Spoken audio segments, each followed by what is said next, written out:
Hello! In today's video I want to compare two lenses in the RunCam Swift Micro, which I've been flying in my Martian free quad for several weeks. This is the 2.1mm lens, and I've also got on this Micro Swift the 2.3mm lens. Now, I tried to make this video a while ago, but the initial 2.3mm lens was dodgy. So just to explain where things came from, both the cameras were supplied by Banggood. Thanks Banggood, very kind of them for review. But when I contacted RunCam about the 2.3 lens, which it has a very shaky picture, they replaced that lens directly for me. And looking at how it fits in, I have a feeling the thread in the original lens wasn't, there wasn't enough of it, so it sort of shook about there. But also a slight difference.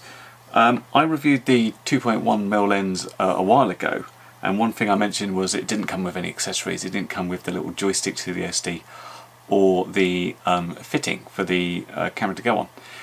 When I got the 2.3 camera, it does. It has the little stand here that screws in. Although I must say, be careful about which screws you use. These are the little tiny screws that come with it, but there are also some button head screws which I initially tried to screw in and sheared off the screw and got it stuck in the surround as shown in here. So let's get on. I'll show you the footage of me flying this quad around with both cameras to see how the difference looks. Okay, so we're going to start with the 2.3 lens installed on the Martian 3. So let's get in the air and do the little lap we got. What I'm looking for here is just a sort of feel of what I think it is and any sort of distortions. So flying this, and I'm used to the 2.1, so it feels a little bit different. It doesn't feel like I'm getting down as low as I'm normally there. So that's mainly about it not quite feeling the same. But that said, it's hard to tell much of a difference. I notice here that the horizon's fairly straight and it sort of balloons out a little bit. If you now look at it, it's sort of going in more of a curve as that horizon goes towards the top or the bottom of the frame.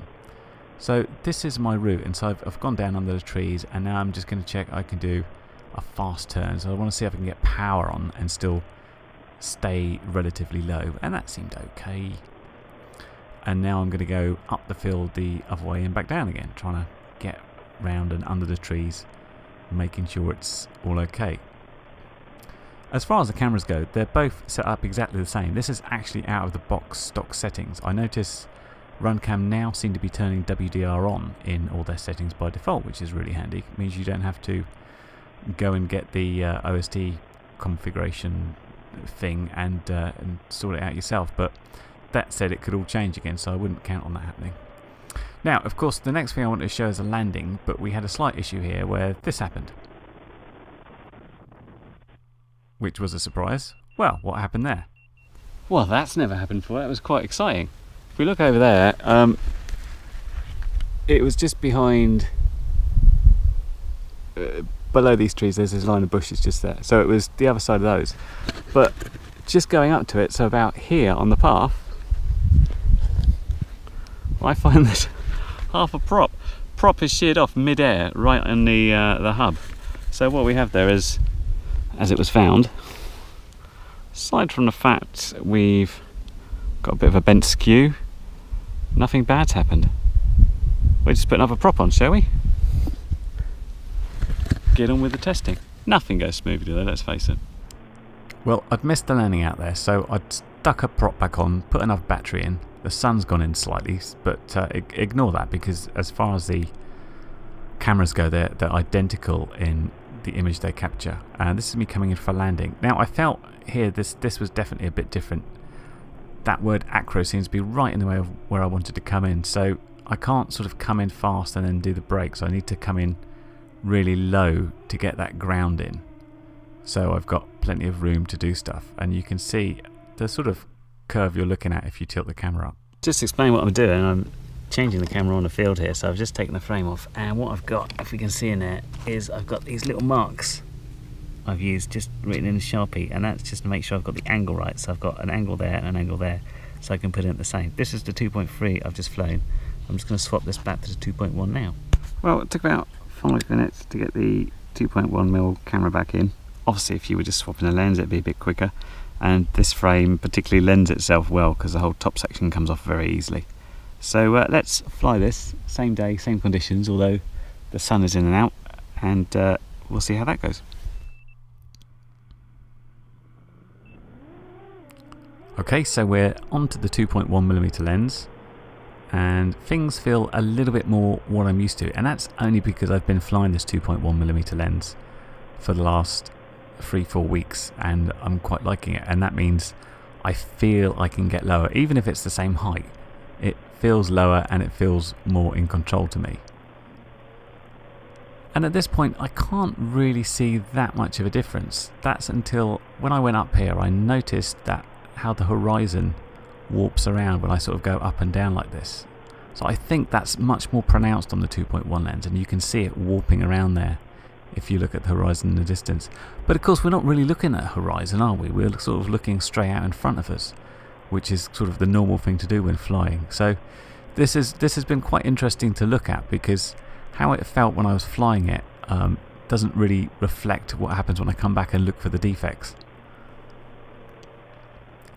But I've kind of remembered my route here, and it seems to be going pretty well.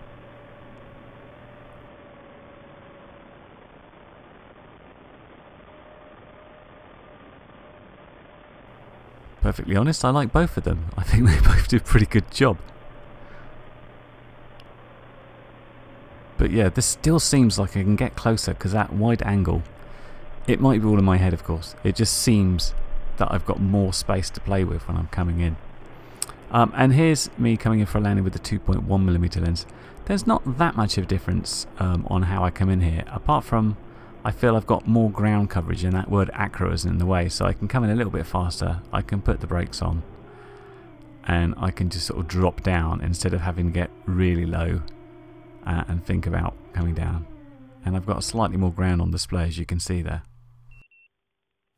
Well, this is not so much about here's a clear winner, it's kind of what would you prefer, and if you're thinking about getting one and wondering which lens you were, perhaps you can take a look at the DVR footage and see which you're comfortable with. I've got to say, as a quad flyer, flying the 2.1mm lens works for me better.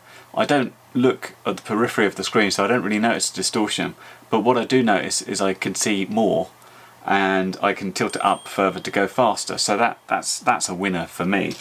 That said, there wasn't that much difference with the 2.3, just a little bit. The subtleties of coming into land I noticed, and working out where I was going low down I did notice as well. I figure if I was on fixed wing then I might go to 2.3mm, where I would tend to look more around, and maybe the horizon sort of warping as it went would wind me up a bit more. I mean, in the centre it's always very straight, it's just when you're nosing up or down you'll see various amounts of curve like this. But I leave it up to you guys. I hope that's helpful, and I'll catch you in the next one. Bye for now.